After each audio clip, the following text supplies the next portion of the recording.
नमस्कार दोस्तों, स्वागत है मेरे चैनल पर डर की दस्तक।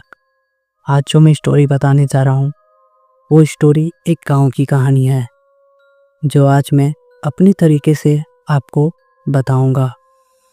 चैनल पर जुड़े रहिए और मेरे चैनल को सब्सक्राइब और वीडियो को शेयर करिए, जैसे कि मेरे वीडियो आपके होम पेज पर आने लगे। कहानी को लंबा नहीं टानूंगा, कोशिश करूंगा आपको कुछ ही देर में कहानी को समझाने के लिए, क्योंकि हॉरर स्टोरी थोड़ा लॉन्ग चलता है, मगर इसे मैं आपको शॉर्ट फॉर्म पर बनाने जा रहा हूँ। स्टोरी स्टार्ट होता है एक शहर से, जहाँ एक रोहित नाम का लड़का टैक्सी चलाता है। उसने वीज़ा के लिए अप्लाई किया था अमेरिका जाने के लिए। उसका फर्स्ट वीज़ा रिजेक्ट हो गया था। उसने सोचा सेकंड बार भी वीज़ा अप्लाई करना पड़ेगा। वो जानता था दूसरे बार उसे बहुत ही पैसा लगेगा, इसीलिए वो अपने घर जाता है और अपने पिताजी से लड़ता और झगड़ता है और कहता है गांव की वो पुश्तैनी ज़मीन बिक्री कर दो। उसके पिताजी उसे कहता है गांव की उस मकान को बिक्री नहीं कर सकते, वहाँ हमारे लिए नल है, कुआं है और सबसे बड़ी बात वो मेरे पिताजी की पहली निशानी है जो मैं उसे बिक्री नहीं कर सकता।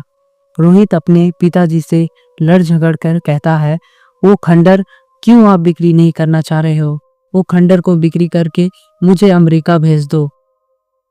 रोहित के पिताजी के रोहित से कहता है मैंने तो सोचा था तुम शहर से कमाओगे और उस घर का मरम्मत कराओगे।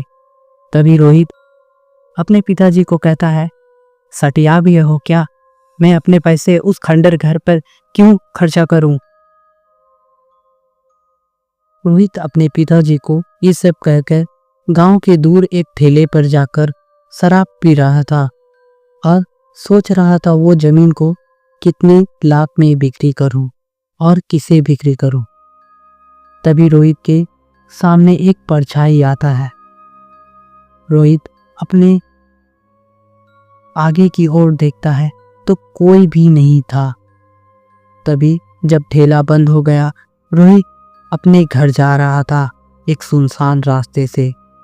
तभी रोहित को लग रहा था उसके पीछे कोई आ रहा है। तभी रोहित एक जगह खड़ा होकर कहता है कौन है। तभी एक बूढ़े इंसान की आवाज़ आती है मैं हूँ। मैं कौन, मुझे तो कोई भी नज़र नहीं आ रहा है। रोहित ये कहकर उसे कहता है सामने आओ। तभी अचानक से एक काला धुआं रोहित की आंखों के सामने आया और धुआं जैसे ही हटा तो एक आदमी प्रकट लिया जो बिल्कुल बूढ़ा था और उसके हाथ में एक डंडा और अपनी कमर को झुकाकर रखा हुआ था, मानो कि उसके कंधे पर बहुत सारा बोझ है। तभी रोहित कहता है कौन हो तुम। वो बूढ़ा इंसान हंसने लगता है और रोहित को कहता है कल तुम्हारे घर एक इंजीनियर आएगा, उसे जमीन 25 लाख पर बिक्री करना।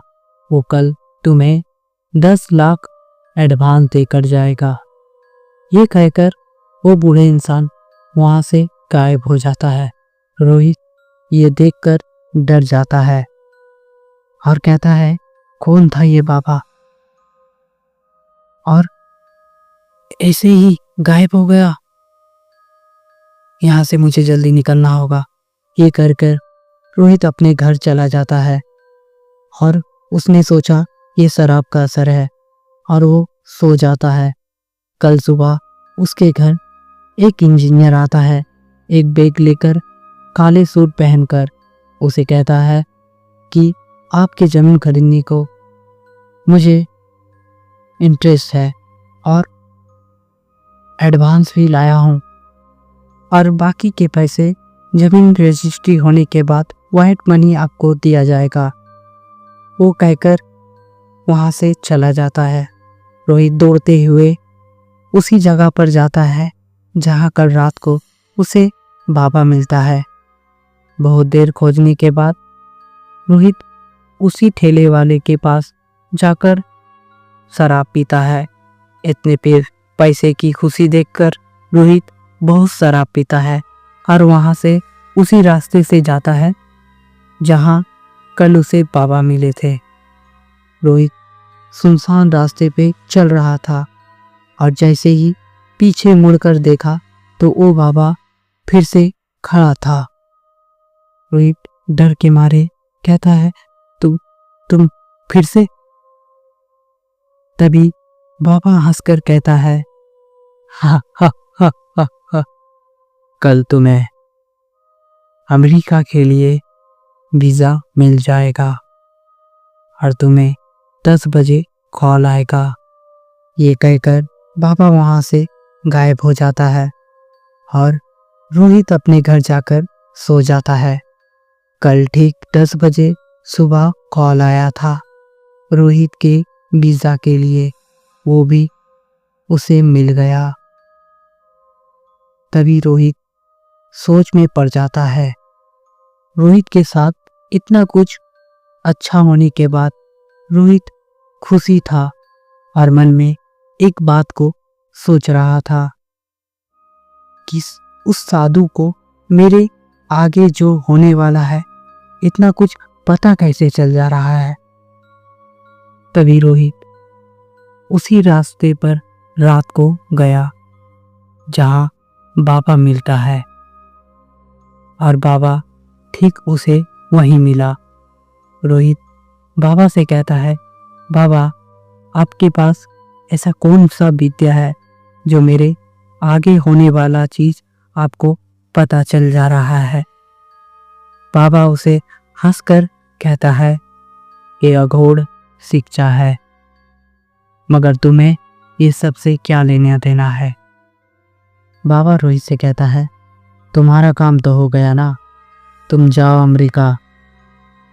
बाबा की बात तो सच थी, मगर मुझे गांव की ज़मीन और इधर बिक्री करने के बाद मुझे ये लग रहा था मुझे अमेरिका नहीं जाना चाहिए। यहाँ रहकर बाबा से वो विद्या प्राप्त करनी होगी और ये विद्या मैं प्राप्त कर लूँगा तो सबकी भविष्य बता सकूँगा और अपनी लाइफ को और भी अच्छे तरीके से खुल कर जीऊँगा। और यहाँ से तो मैं अमेरिका चले जाऊँगा तो मुझे टैक्सी भी चलाना नहीं पड़ेगा, वहाँ सबका भविष्य बता दूँगा और मुझे बहुत ही पैसे मिलेगा। रोहित बाबा से कहता है कि बाबा मुझे ये सिद्धि सीखनी पड़ेगी, आप मुझे सिद्धि सिखाओगे? बाबा बड़ी आंखों से रोहित को देखता है और कहता है, तुम्हें ये सिद्धि क्यों प्राप्त करनी है? रोहित बाबा से कहता है, आपको भूत प्रेत और आगे की कुछ भी जानकारी सब पता चल जाते हैं और मेरे लाइफ पे तो बहुत ही कठिनाई है जो मुझे बहुत ही दिक्कत देगी, इसीलिए आपसे ये सिद्धि सीख लूँगा तो मेरे बहुत ही काम आएगा। बाबा उसे घूर के देखता है और कहता है, ये सिद्धि सीखने के लिए तुम्हें बहुत ही कठिनाई झेलनी पड़ेगी और ये सिद्धि सीखने के बाद भी ऐसी बहुत ही कठिनाई आएगी। ये सिद्धि इतना भी आसान नहीं है। रोहित जैसे तैसे बाबा से हाथ पांव जोड़कर विनती करता है कि बाबा मुझे ये सिद्धि सिखा दो और मैं जो सोच रहा था उसे मुझे माफ़ कर दो। बाबा हंसकर कहता है, ठीक है, चलो मैं तुम्हें इस सिद्धि सिखाऊंगा, मगर इस सिद्धि को सीखने के लिए कोई सुनसान जगह चाहिए, जैसे कि शमशान या तो जंगल।